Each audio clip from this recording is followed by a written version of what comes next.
Konnichiwa. I've been meaning to make a video on philosophical pessimism for at least 7 years. It was one of the reasons I started this channel.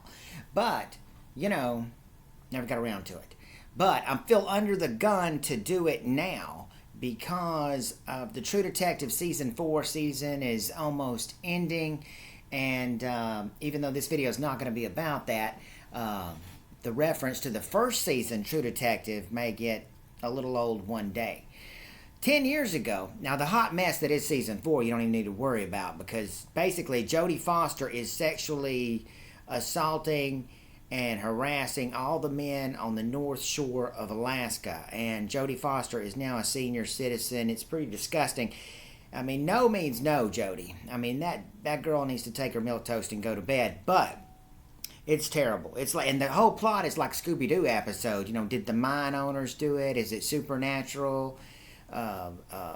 It's basically a Scooby-Doo episode. But season 1 was revolutionary in a sense, and everybody remembers it fondly. The thing for me that was the most crucial was that for the first time ever, you had a major character that was likable, introducing and articulating ideas of philosophical pessimism and antinatalism.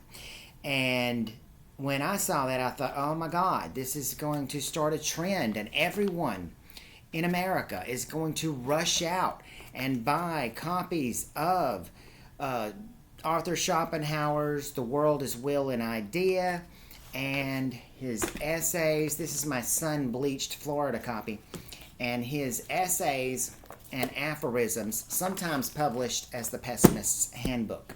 And Schopenhauer is absolutely my favorite. He is the originator of pessimistic philosophy, antinatalism. He was the most influential philosopher of the 19th century. He is a god among men. He is a MGTOW founder as well.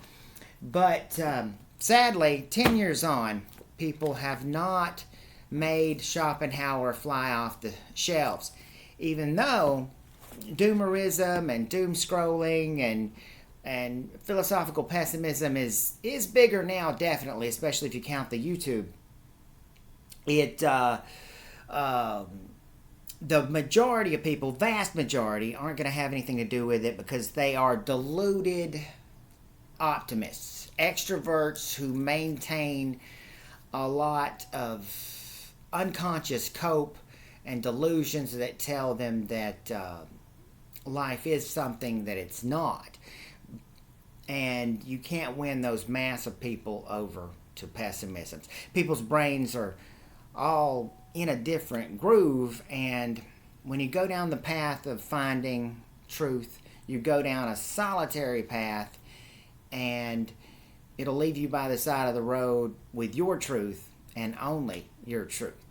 But the loud, extroverted people in America in particular, constantly brainwashed and propagandized by ceaseless and powerful corporate propaganda to look for happiness in the most consumeristic and silly enterprises.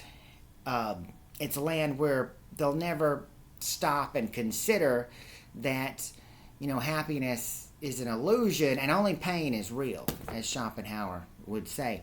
Now, but it did turn out that the writing by Nick Pizzolatto of season 1 was not so much inspired by Schopenhauer as it was inspired by Thomas Ligotti's The Conspiracy Against the Human Race, which